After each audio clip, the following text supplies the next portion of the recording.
600 से 400 BC का जो पीरियड है, राजनीतिक तौर पर इसे हम लोग महाजन पद काल के नाम से जानते हैं, और दूसरा रिलीजियस तौर पर इसे हम लोग धर्म सुधार काल के नाम पर जानते हैं। देखो यहाँ बहुत सारगर्भित बातें हम कुछ देर तक अभी 10-15 मिनट तुम लोग के साथ बताने वाले हैं जो इस टॉपिक से रिलेटेड है, और उसके बाद फिर हम नोट्स या बाकी के सेक्शन पर चर्चा करेंगे। जैसा कि आप हेडिंग देख रहे हैं कि 600 से 400 का प्रथम फेज क्या है हम लोगों का, धर्म सुधार आंदोलन का काल है। तो जो धर्म सुधार आंदोलन का काल है, इसकी उत्पत्ति कहां से हुई, उत्पत्ति क्यों हुई, किस रूप में हुई, ये प्रश्न हमारे सामने खड़े होते हैं। कहते हैं कि धर्म सुधार काल के ठीक पहले वाला काल उत्तर वैदिक काल था, और उत्तर वैदिक काल महान परिवर्तन का काल था, और उसमें धार्मिक परिवर्तन भी थे। ठीक है, उत्तर वैदिक काल में जो टोटल स्ट्रक्चर निकल करके सामने आया जी, उस स्ट्रक्चर में आप पहला पॉइंट ये समझें कि वहां एक वर्ण व्यवस्था थी, ब्राह्मण, क्षत्रिय, वैश्य एवं शूद्र। ऐत्रेय ब्राह्मण में पहली बार इन चारों वर्णों के 4 कर्तव्य बता दिए गए, लेकिन कर्तव्यों की जो रूपरेखा रखी गई, इस रूपरेखा में हम लोग देखें तो एक वर्ग को छोड़ करके बाकी कोई संतुष्ट नहीं था। ब्राह्मण वर्ग अपने कार्य से संतुष्ट था, लेकिन क्षत्रिय को लगता था कि राजा हम हैं, मालिक हम हैं, और हमें ब्राह्मण आदेश देते हैं, तो उनको लगता था कि ब्राह्मणों के जैसा मेरा भी समाज में प्रभाव होना चाहिए। वैश्य वर्ग को उत्पादन का काम और शूद्रों को तीनों का सेवा काम लगाया गया थे, दोनों तो ऑलरेडी असंतुष्ट थे। ब्राह्मण भी असंतुष्ट हो सकते थे कि हम क्यों राजा क्यों नहीं बन सकते हैं, हम राजा को बुद्धि दे सकते हैं तो खुद के राजा क्यों नहीं बन सकते हैं, लेकिन ब्राह्मण वर्ग को छोड़ करके बाकी के तीनों असंतुष्ट थे। इसी असंतुष्टता के कारण लोगों को लगता था कि हमारी जो वर्तमान व्यवस्था है ठीक नहीं है, और इसमें कुछ बदलाव होने चाहिए। दूसरी बात, वैदिक प्रणाली में कर्म कांड का बड़ा महत्व था, और कर्म कांड का सबसे मूर्त रूप को हम लोग यज्ञ कहते थे। शुरुआत में यज्ञ छोटे होते थे, किसी विशिष्ट कामना से होते थे, लेकिन समय के साथ स्थितियां बदल गई। अब राजाभिषेक कर रहा है, राष्ट्रीय यज्ञ कर रहा है, वाजपेयी यज्ञ कर रहा है, और ये यज्ञ 1 साल, 2 साल, 3 साल, 4 साल, 5 साल तक चल रहे हैं। लंबे लंबे यज्ञ, पूरी बिरादरी उस यज्ञ को संपन्न कराने में लगी हुई है, बाकी के कार्य पेंडिंग पड़े हुए हैं। तो उत्तर वैदिक काल में ही जब से उपनिषद का विकास होने लगा, तो उपनिषदों की शिक्षा क्या थी? उपनिषद की शिक्षा थी कि यज्ञ एक डूबती हुई नौका है, उसे छोड़ दो, और यज्ञ के जगह पर आपको क्या करना चाहिए? भक्ति के मार्ग पर बढ़ना चाहिए, गुरु के शरण में जाना चाहिए, और गुरु के माध्यम से भक्ति के मार्ग को प्रशस्त करना चाहिए। ऐसा भी सोच रहे हैं। अब सवाल है उठता है कि जो उपनिषद के जरिए ज्ञान उत्पन्न हुआ, वो ज्ञान भक्ति केंद्रित था, यानी यज्ञ से लोग असंतुष्ट थे, मानव भी असंतुष्ट थे, इससे इकोनॉमी को भी हरासमेंट होता था, क्योंकि आज जैसा बहुत बड़ा पॉपुलेशन नहीं था। जो लोग यज्ञ में लगे हुए थे वे कृषि कार्य से विमुख हो जाते थे, और ऐसे में वहां पशु बलि का विधान होना, तो चाहे पशु बलि के दृष्टिकोण से देखें, चाहे इकोनॉमी के दृष्टिकोण से देखें, चाहे भक्ति के उत्थान के परिप्रेक्ष्य में देखें, तीनों ही परिप्रेक्ष्य में यज्ञ को छोटा कदम माना जाने लगा और भक्ति पर बल दिया जाने लगा। कहते हैं कि उपनिषद से निकली हुई ज्ञान मार्ग की धारा वैदिक कर्मकांड से लोगों के मन में उत्पन्न संतोष, वैदिक कर्म कांडों के कारण अर्थव्यवस्था को हो रही क्षति और जातीय असंतुष्टता ने एक ऐसे माहौल को जन्म दिया जिसमें धर्म को बदलना चाहिए, बदलाव होना चाहिए, धार्मिक परिप्रेक्ष्य में बदलाव होना चाहिए। आप इसे इत्तेफाक कहें या संयोग कहें पता नहीं, लेकिन जो धर्म सुधार आंदोलन का काल है 600 से 400 का पीरियड, यह पीरियड विश्वव्यापी है। मतलब केवल भारत में ही धर्म सुधार नहीं हो रहा है, यूनान में पाइथागोरस, चीन में कॉन्फ्यूशियस एंड लाओत्सो, ईरान में जरथुस्ट्र और भारत में बुद्ध और महावीर। ये उन लोगों का पूरा समूह है जो धर्म सुधार आंदोलन की प्रक्रिया से जुड़े हुए। अब पहचान ये होती है या बातें उठती है कि जो विश्वव्यापी धर्म सुधार की प्रक्रिया चल रही थी उसका एक हिस्सा भारत भी था, तो भारत में धर्म सुधार आंदोलन का स्वरूप किस रूप में विकसित हुआ। मुझे लगता है कि इस परिप्रेक्ष्य को समझने के लिए हम लोगों को जरा दूसरी तरफ जाना चाहिए, आश्रम प्रणाली की। आश्रम प्रणाली में हम आपको क्या बताए थे, 0 से 25 पढ़िए लिखिए, 26 से 50 बाल बच्चा पैदा कीजिए, कृषि का बोझ लीजिए, 51 से 75 वानप्रस्थ में जाइए और 76 से 100 सन्यास में जाइए। चूंकि एक जो सन्यासी होता था उसका चूंकि एक आध्यात्मिक स्पिरिचुअल अप्रोच था, गृहस्थ और अपना बाल काल का ज्ञान था, तो उसे लगता है कि हम जो एक मत दे रहे हैं, चाहे हम जो एक विचार लेकर के आ रहे हैं, यह स्वतंत्र विचार है और मेरा विचार है और इसी विचार के अनुसार लोगों को चलना चाहिए। इसी से जितने व्यक्ति उतने पंथ। इसीलिए हिंदू धर्म के अगले फेज को सनातन संस्कृति कहा गया। सनातन मतलब हर जनता के नजर में धर्म की एक व्याख्या है, हर व्यक्ति की नजर में धर्म की एक व्याख्या है और सभी विचार समाज में है, सभी स्वीकार्य है। इसीलिए एक बड़ा कारण भी कहा जाता है कि भारत में इस्लाम का प्रवेश हुआ या क्रिश्चियनिटी का प्रवेश हुआ। इन दो धर्मों ने दुनिया के सारे धर्म खा गए, लेकिन अगर उससे हिंदू धर्म टकरा पाया तो क्यों? क्योंकि इसका रूप सनातनी था। सनातनी मतलब उसका लौकिक जीवन के अनुसार बहुत सारे बदलाव करने की शक्ति थी। ये सब कुछ हुआ भी। तो ऐसा माना जाता है कि धर्म सुधार आंदोलन व्यक्ति जनित था। भविष्य में लोग बोलते हैं कि 400 छोटे बड़े संप्रदाय अपने मत से खड़े हुए।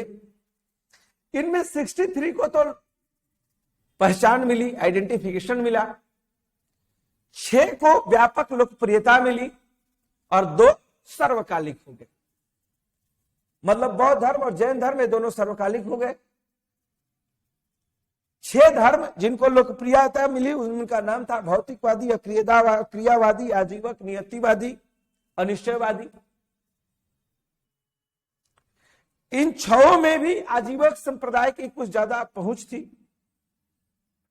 और फाइनली बौद्ध एवं जैन धर्म जो है वे आज भी हमारे समाज में है। बौद्ध धर्म भारत से बाहर निकल करके दुनिया भर में फैला और जैन धर्म जो है वो भारत में ही उत्तर से दक्षिण और पूरब के पश्चिम तक फैला हुआ है। इसका विस्तारीकरण विश्वव्यापी तो नहीं है, लेकिन इस परिप्रेक्ष्य में हम लोगों को देखना चाहिए। तो हम लोग आज इसी टॉपिक पर बात करेंगे कि बौद्ध धर्म का क्या इतिहास है। लेकिन बौद्ध धर्म के इतिहास तक पहुंचने के लिए उसके पूर्व की जो बातें हैं उसे हम लोग देख सकते हैं।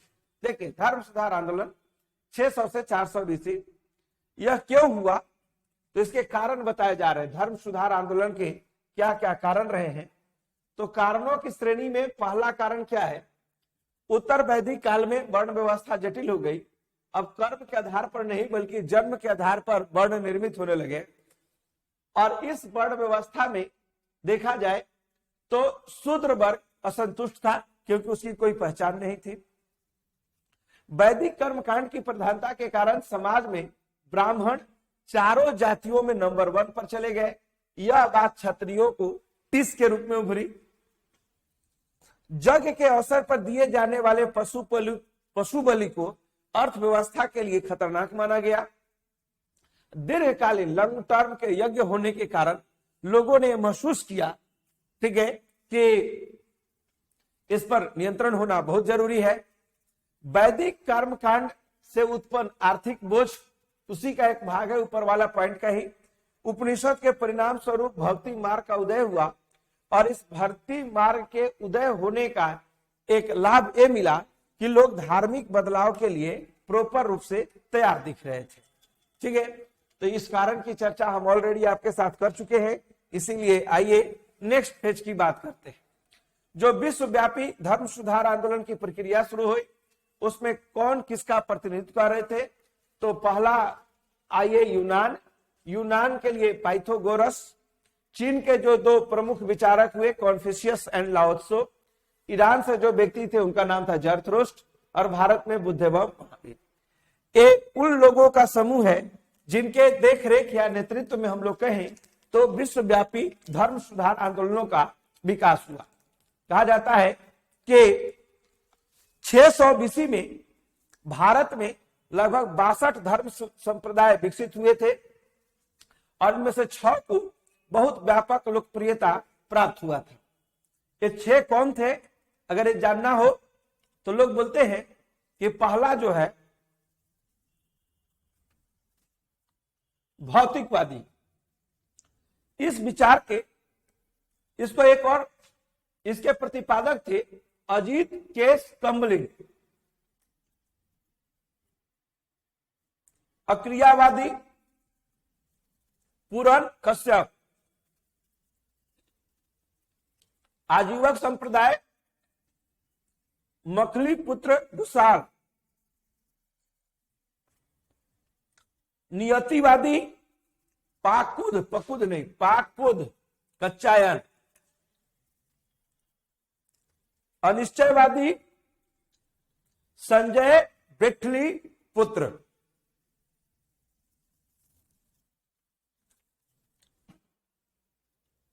एक मिनट,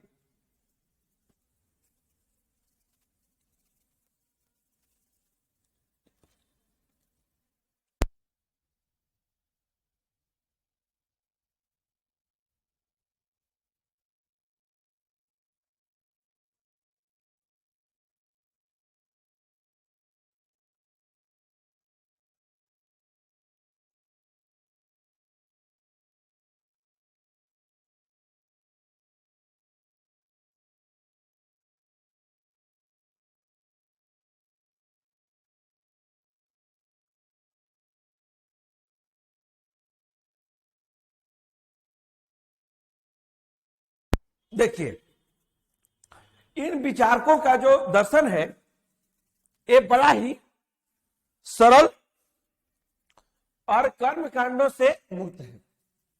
अजीत केस कम्बलिन क्या कहते हैं? अच्छे बुरे कर्मों का कोई फल नहीं होता, जीवन मिला है अधिकतम सुख के साथ जी लो। हम लोग बोलते थे ना, ऐसा करेंगे तो स्वर्ग जाएंगे मरने के बाद, ऐसा करेंगे तो नरक जाएंगे, वहां बड़े बड़े राक्षस होंगे, बड़ी यातना देंगे, कष्ट देंगे। लेकिन जो है अजीत केस कम्बलिन कह रहे हैं कि इसका टेंशन मत लीजिए कि मरने के बाद दोजख मिलेगा कि जन्नत, स्वर्ग मिलेगा कि नरक, ईश्वर का दिया हुआ जीवन है, आनंद ही आनंद लीजिए, बाकी सभी चीजों को छोड़ दीजिए। अक्रियावादी पूरन कश्यप कहते हैं न तो कोई कर्म होता है न तो पुनर्जन्म। मतलब पहले लोग बोलते थे कि ऐसा करोगे तो अगले जन्म में तुम्हारा जन्म कुत्ता घर में होगा, ऐसा करोगे तो तुम्हारा जन्म जो है वह अगले जन्म में अगर तुम आओगे तो तुम्हें चिड़िया के घर में जन्म मिलेगा। पुनर्जन्म वगैरह कुछ नहीं होता है, मस्ती करो मस्ती करो मस्ती करो, यही जीवन है, यही स्वर्ग है, यही नरक है, वहां कुछ नहीं है। ठीक है, आप लोग सोच रहे होंगे मने मन अच्छे बोल रहा था सर, हमको भी यही लगता है कि स्वर्ग और नरक सब धरती पर ही है, जो भोगना है भोग लीजिए, क्योंकि मृत्यु के बाद कौन सा फल फलीभूत होगा इसके बारे में टिप्पणी करना बड़ा कठिन काम है। आजीवक संप्रदाय के मखली पुत्र गोसाल कहते हैं आत्मा को अनेकानेक पुनर्जन्मों के पूर्व निर्धारित अटल चक्र से गुजरना ही पड़ता है। इन्होंने उससे इसकी फिलॉसफी को और तगड़ा कर दिया ऊपर दोनों वालों को। इनका आइडियोलॉजी था जी कि तुम लाह करो चतुराई, विधि के लिखल मेट न जाई। मतलब अगर हम इस जन्म में मानव है, अगर अगला जन्म हमारा बैल लिखा हुआ है तो हम कोई भी कर्म कर ले, कोई फर्क नहीं पड़ने वाला है। अगला जन्म अगर हमारा होगा तो बैल में निश्चित है और उसको कोई नहीं टाल सकता। ठीक है, तो ये बात इनकी थ्योरी में थी। नियतिवादी पाकुत्काचायन कहते हैं सब कुछ पहले से तय है, मतलब यहां जन्म लिए हैं तो आप लोग किस दिन पतंजलि में पहुंचिएगा, किस दिन आप लोग को नौकरी होगी, मतलब जीवन में जो भी घटनाएं आपके घटित रह रही है वो सब पहले से विधाता ने लिख दिया है और आप उसके पीछे पीछे केवल चलिए। अनिश्चयवादी संजय बेठली पुत्र, न तो यह कहा जा सकता है कि स्वर्ग या नरक है और न ही कहा जा सकता है कुछ नहीं है। ये बोले कि जो मानो सब सही, ये तो कुछ नहीं सही। इन दर्शनों को देखने से ऐसा जरूर लगता है कि ये लोग लौकिक जीवन के ऊपर अपना ध्यान केंद्रित कर रहे थे, परलौकिक जीवन के ऊपर इनकी कोई इच्छा नहीं थी। ठीक है, इसीलिए ये बातें सामने। अब सवाल उठता है कि ये 6 वे दर्शन थे जो लोकप्रिय हुए। आपसे इस दर्शन का व्याख्या तो नहीं पूछेगा, मुझे पता है, लेकिन हाँ इन सब का नाम जरूर पूछेगा कि भौतिकवादी दर्शन के प्रतिपादक कौन थे। अजित के स्कमलिन, अक्रियावादी के पूरन कश्यप, आजीवक संप्रदाय के मखली पुत्र गोशाल, नियतिवादी के पाकुत्काचायन और अनिश्चयवादी का संजय बिठली पुत्र। तो ये नाम अगर आपको याद है तो समझिए कि आप ठीक है, कोई दिक्कत नहीं है। आइए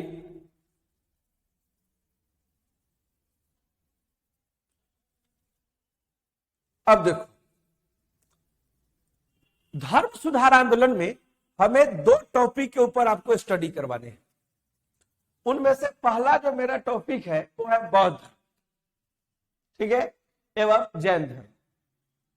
अगर देखा जाए तो जो बौद्ध एवं जैन धर्म के नियम विधि विधान है ये दोनों अलग अलग है और दोनों को अलग ही पढ़ाना भी चाहिए। ठीक है, लेकिन इतिहास में भी कुछ घटनाएं इस रूप में घटित हो जाती है जी, जिन घटनाओं को पढ़ने समझने के लिए 2 व्यक्तियों को एक प्लेटफॉर्म पर लाने की जरूरत महसूस हो जाती है। बौद्ध धर्म जैन धर्म थोड़े से काल के अंतराल हैं। ठीक है, कुछ वर्षों के आगे पीछे इन दोनों धर्मों का जन्म एवं विकास हो रहा है, मतलब तीव्रता आ रही है। और किस्मत देखो, दोनों पैदा हुए तो एक ही महाजनपद में, दोनों के बचपन का नाम, पिता का नाम, माता का नाम, पत्नी का नाम, बेटा बेटी का नाम, घर छोड़ने की घटना, ज्ञान प्राप्ति की घटना, निर्वाण की घटना, दर्शन, एक दूसरे से इतना अटैच है नाम वाइज कि इनके बीच भेद करना बड़ा मुश्किल होता है। इसीलिए जब भी मैं गौतम बुद्ध की जीवनी पढ़ाता हूं तो कई लोग महावीर वाले भूल जाते हैं और कई बार जब महावीर वाला मैं पढ़ाता हूं तो लोग गौतम बुद्ध वाला भूल जाते हैं। इसलिए हमने डिसाइड किया है कि दोनों की फिलॉसफी, दोनों की आइडियोलॉजी, दोनों की विचारधारा और बाकी चीजें हम अलग अलग बताएंगे, लेकिन दोनों का जो बिब्लियोग्राफी है ना, जो जीवनी स्टाइल है, वो हम एक ही साथ पढ़ाएंगे चाहे जो हो। इससे क्या होगा कि आपको बहुत सारे चीज को टेक्निकली पकड़ने में बड़ा सहूलियत होगी। ठीक है, एग्री है आप लोग? अगर एग्री हैं तो जितने भी लोग यहां क्लास में जुड़े हुए हैं सबको एट ए टाइम,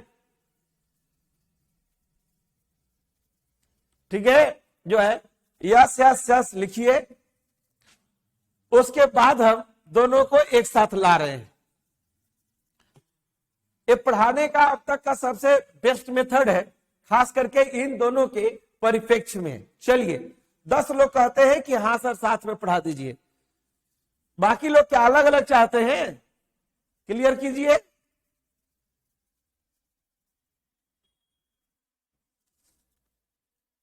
चलो ओके, देखो बौद्ध धर्म एवं जैन धर्म दोनों का इंटरेस्टिंग चर्चा है, दोनों बड़े ही मजेदार चीजें हैं।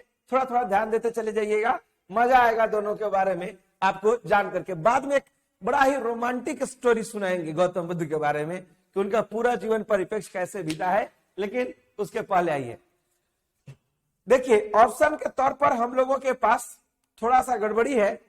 ऐसा करते हैं कि बौद्ध धर्म थोड़ा पीछे घसक गया है, उसको यहां ले आइए। इस लिस्ट में हम लोगों के पास जो नाम है जी, ये बौद्ध धर्म की कहानी है। यहां पर जो बात हम करेंगे सो जैन धर्म का है। सवाल पहला क्वेश्चन है संस्थापक। तो बौद्ध धर्म के संस्थापक कौन है? तो गौतम बुद्ध है। जैन धर्म के संस्थापक कौन है? तो उनका नाम है ऋषभदेव। लेकिन जैन धर्म में दो क्वेश्चन है, एक संस्थापक, एक वास्तविक संस्थापक। तो इसके वास्तविक संस्थापक का जो नाम है, उनका नाम है महावीर। ठीक है। अब इसके नीचे जो भी डिटेल आएगा, ये महावीर का डिटेल है, ऋषभदेव का डिटेल नहीं है। क्लियर? इसी प्रकार इसके नीचे जो लिस्ट आएगा वो गौतम बुद्ध का डिटेल है कि गौतम बुद्ध बौद्ध धर्म के संस्थापक हैं। इनमें कोई रियल फाउंडर और अलग फाउंडर का कोई कॉन्सेप्ट नहीं है। लेकिन जैन धर्म में चूंकि 24 तीर्थंकर हुए, प्रथम तीर्थंकर ऋषभदेव थे, अंतिम तीर्थंकर महावीर हुए, और महावीर के काल में ही जैन धर्म सर्वकालिक और लोकप्रिय हुआ, इसलिए महावीर के साथ गौतम बुद्ध की तुलना की जाती है, और हम भी यहां वही तुलना करने के लिए खड़े। राइट? आइए, तो गौतम बुद्ध का जन्म कब हुआ? 563 बीसी में। और इनका जन्म, महावीर का जन्म कब हुआ? ऋषभदेव नहीं, ध्यान पर रख लीजिए बात। महावीर का जन्म कब हुआ? तो 540 बीसी। ठीक है।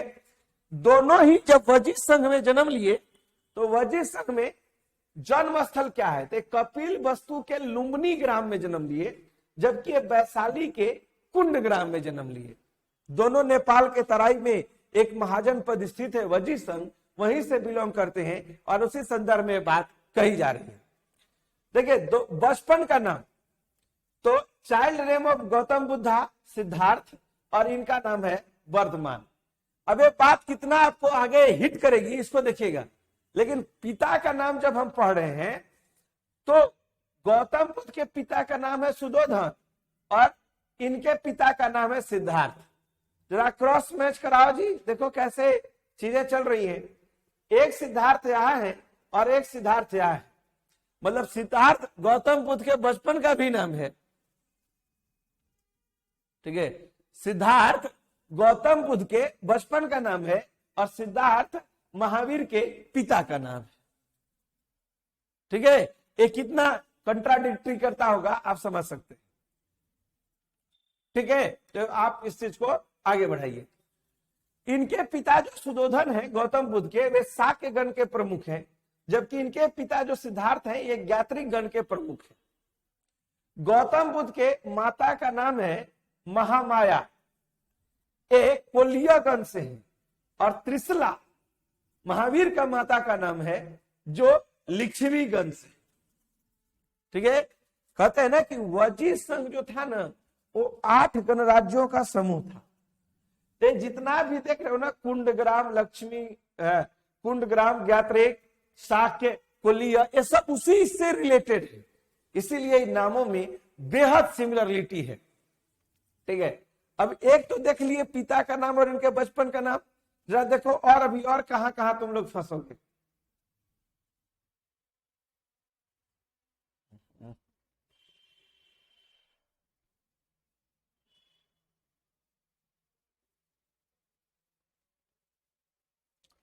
अब देखिए 7 नंबर पर पत्नी का नाम, तो गौतम बुद्ध के पत्नी का नाम है यशोधरा, राइट, और महावीर के पत्नी का नाम है यशोदा। यही किसी को एग्जाम में नहीं याद होता है। ये सिद्धार्थ कौन है? सिद्धार्थ महावीर के पिता है कि सिद्धार्थ गौतम बुद्ध का चाइल्ड नेम? कंफ्यूजन है कि नहीं है? इसी प्रकार यशोधरा और यशोदा कौन है? तो बुद्ध की पत्नी का नाम है यशोधरा। हालांकि इन्हें कई अलग अलग ग्रंथों में बिंबा, गोपा और भद्दकक्षिणा 3 और नामों से भी बुलाया जाता है। और महावीर की पत्नी का नाम है यशोदा। कहते हैं कि दोनों के पास एक ठो भाई है। महावीर के भाई का नाम है, सॉरी, गौतम बुद्ध के भाई का नाम है देवव्रत, और इनके भाई का नाम है नंदीवर्धन। इनके भाई से अच्छे संबंध नहीं है, लेकिन इनके भाई से अच्छे संबंध है। दोनों के भाई, दोनों की पत्नी, तो दोनों को बाल बच्चा भी हुआ, दोनों को एक अकेट हुआ। एक को लड़का हुआ, गौतम बुद्ध का बेटा का नाम है राहुल, और महावीर के पुत्र का नाम है अनुजा प्रियदर्शनी। अब बेटी है तो दामाद की भी एंट्री होगी, ठीक है। तो इनके दामाद का नाम है जमाली। अनुजा प्रियदर्शनी बेटी है और जमाली इनका दामाद है। फिर कहता है गुरु, तो गौतम बुद्ध को इनिशियल फेज में 2 गुरु रहे, अलार कलाम और रुद्रक राम पुत्र, जबकि इनके गुरु का नाम है पार्श्वनाथ। महावीर के गुरु कौन है? तो पार्श्वनाथ है। कहते हैं कि महावीर और गौतम बुद्ध दोनों राजघराने से थे, और जब दोनों राजघराने से थे तो दोनों की राजकीय शादियां हुई, दोनों को बच्चे हुए, दोनों ही को राज वैभव मिलने वाला था। लेकिन दोनों ने ही अपना घर का त्याग करके सन्यासी का जीवन जिया। जब 29 वर्ष का उम्र रहा था तो गौतम बुद्ध ने गृह त्याग किया, और जब 30 वर्ष की अवस्था थी महावीर की तो उन्होंने घर त्याग किया, ठीक है। इनके गृह त्याग की घटना को हम लोग महाभिनिष्क्रम बोलते हैं, इनका कोई नाम नहीं। दोनों को ज्ञान कहां मिला? ठीक है, तो एक को ज्ञान मिला बोध गया, निरंजना नदी जिसे आजकल आप लोग फल्गु नदी बोलते हैं, उसके तट पर। और इनको कहां ज्ञान मिला? तो वैशाली के जंभी ग्राम में रिजुपालिका नदी के तट पर। कितना साल के तपस्या और कितने उम्र में मिला? तो बुद्ध 6 वर्ष तपस्या किए तो 35 वर्ष में ज्ञान मिला, और महावीर 12 वर्ष तपस्या किए तो 42 वर्ष में ज्ञान मिला। दोनों को ज्ञान किस पेड़ के नीचे निकला? तो इनको गौतम बुद्ध को पीपल के पेड़ के नीचे और इनको साल के पेड़ के नीचे निकला। मजा आ रहा है दोनों को साथे साथे देखकर? यही दोनों अलग अलग लिखवाते हैं ना, तो पहला में दूसरा भूल जाते हैं, दूसरा में पहले भूल जाते हैं। लेकिन दोनों को जब साथ साथ एक तराजू पर लाइएगा, ठीक है, तो बड़ा इंटरेस्टिंग है। एकदम कंफ्यूजन से आप मुक्त हो जाइएगा, ठीक है। कि कोई कंफ्यूजन इसमें है ही नहीं। इनकी पत्नी, बुद्ध की पत्नी यशोधरा, महावीर की पत्नी यशोदा, बुद्ध के भाई देवव्रत, इनके भाई नंदीवर्धन, बुद्ध को बेटा राहुल, इनको बेटी प्रियदर्शनी, दामाद जमाली। इनके गुरु अलार कलाम रुद्रक राम पुत्र, इनके गुरु पार्श्वनाथ। एक घर छोड़े 29 वर्ष में, एक घर छोड़े 30 वर्ष में। इनके द्वारा, बुद्ध के द्वारा साधना हुई 6 वर्ष, 35 साल में ज्ञान मिला। इनके द्वारा 12 वर्ष, 42 साल में ज्ञान मिला। ज्ञान कहां मिला? तो उनको बोध गया में मिला, इनको जंभी ग्राम में मिला। इनको किस नदी के किनारे मिला? निरंजना। इनको किस नदी के किनारे मिला? रिजुपालिका। अब ज्ञान प्राप्ति वृक्ष तक आप लोग देखें कि एक को साल पेड़ के नीचे और दूसरे को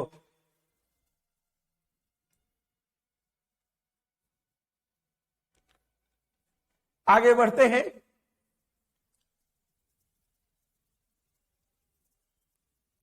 कहते हैं कि जब दोनों को ही ज्ञान प्राप्ति हुआ, इन लोगों ने अपना मूल नाम त्याग दिया। अब देखो क्या बात है, गौतम बुद्ध नाम है, लेकिन गौतम बुद्ध दोनों ही परिवर्तित नाम है। गौतम इनका गोत्र है, बुद्ध के गोत्र का नाम है गौतम, और बुद्ध का मतलब होता है ज्ञानी मानव। जब बुद्ध को ज्ञान प्राप्त हुआ तो बुद्ध क्या कहलाए? ज्ञानी मानव कहलाए, ठीक ना। तो दोनों में देखो क्या अंतर चल रहा है। ज्ञान प्राप्ति के बाद बुद्ध मतलब सिद्धार्थ को बुद्ध कहा गया, तथागत कहा गया और शाक्य मुनि कहा गया। चूंकि वो शाक्य गण के जन्म लिए थे, इसीलिए इनका नाम पड़ा शाक्य। गौतम बुद्ध ऐसे नाम के कुछ गोत्र में थे और बुद्ध का मतलब ज्ञानी। इसी प्रकार महावीर को भी अलग नाम दिया गया। अब महावीर जिनका बचपन का नाम जो था, क्या था? इनके बचपन का नाम हम आपको बताया वर्धमान। तो वर्धमान नामक बालक अब जाना जाएगा जिन। जिन का मतलब होता है विजेता। किस पर विजय? अपने इंद्रियों के ऊपर विजय कर।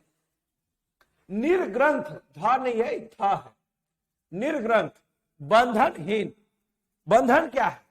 ये हमारा फूफा है, साड़ू है, चाचा है, चाची है, पत्नी है, बच्चा है, माँ है, बाप है, ये सब ही मिलावत माया। सबके पास क्या है? माया है। और इसी माया के बंधन में बंद करके हम लोग जी रहे हैं। हम चल जाएंगे तो बीबी का क्या? बच्चा नहीं पढ़ेगा तो कल क्या होगा? ठीक है, बहन रुस जाएगी तो क्या? भाई भाग जाएगा तो क्या होगा? पिताजी हमारे घर नहीं आएंगे।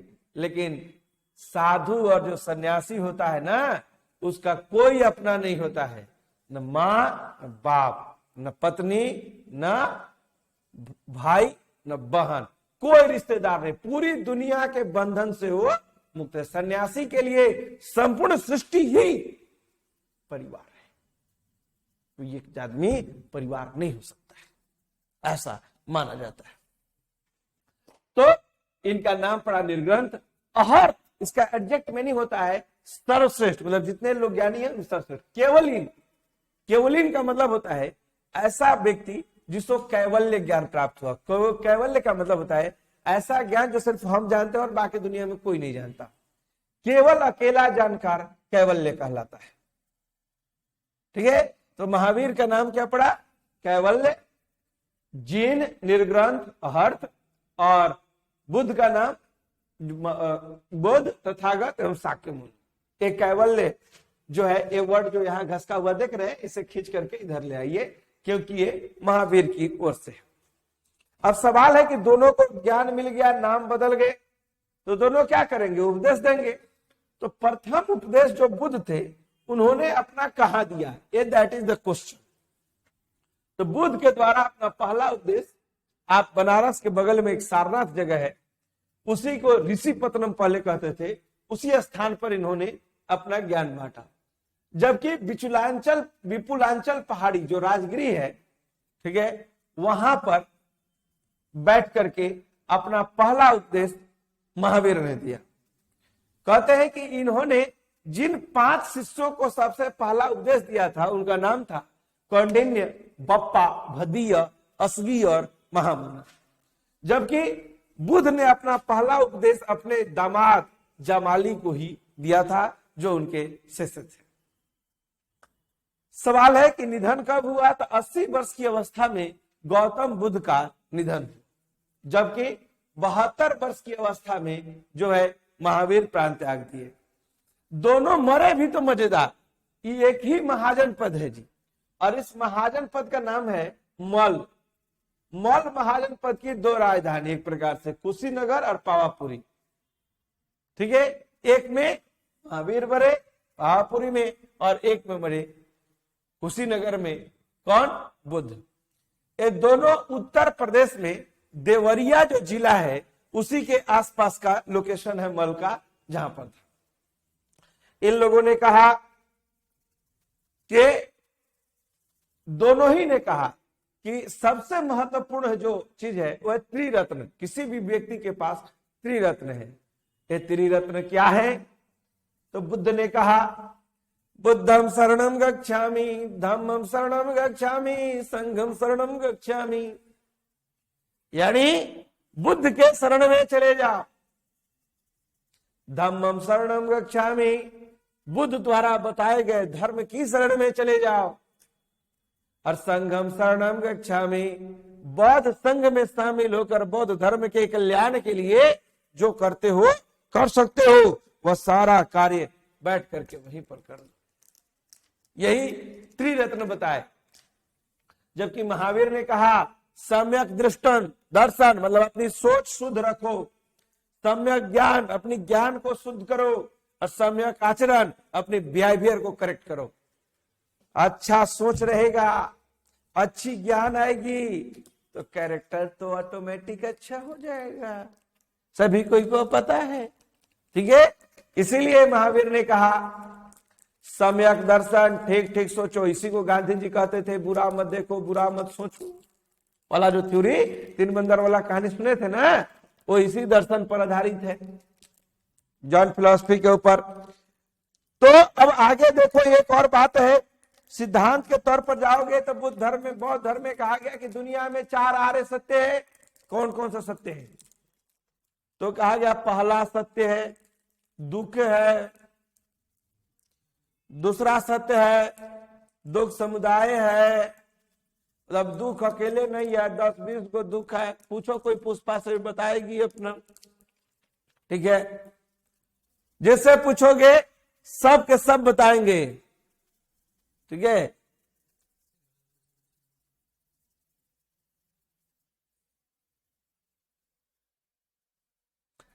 देखिए तो जो कुछ भी पूछना है आप लोगों को पूछ लीजिए, हम स्क्रीन देख लेंगे और उसके ऊपर चर्चा कर देंगे।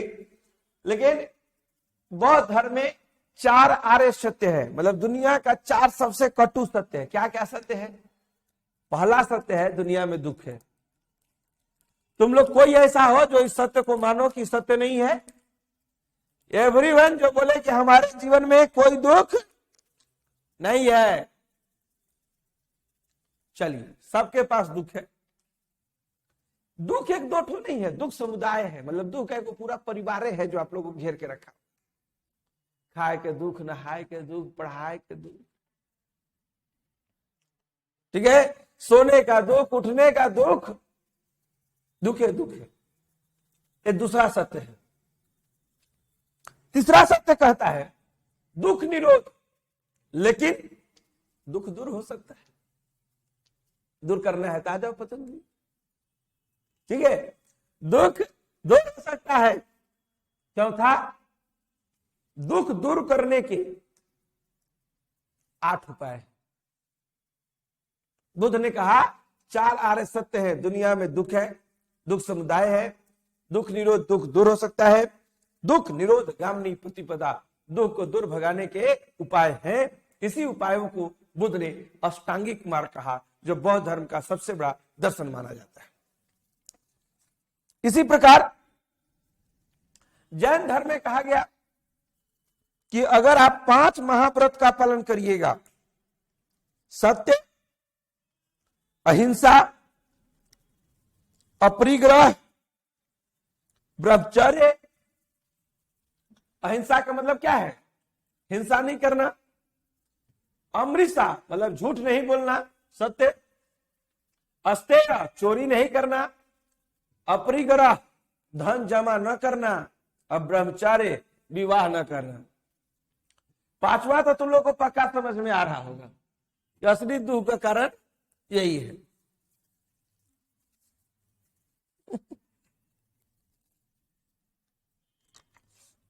ठीक है, तो ये दोनों का एक तुलनात्मक दर्शन था कि दोनों के विचारों में क्या समानता थी, दोनों की जीवन शैली में क्या समानता थी, दोनों ने ज्ञान मार्गी में क्या क्या समानताएं रखी और दोनों के बीच में क्या क्या समानताएं थे। इस पाठ्यक्रम को हम लोग कंप्लीट किए।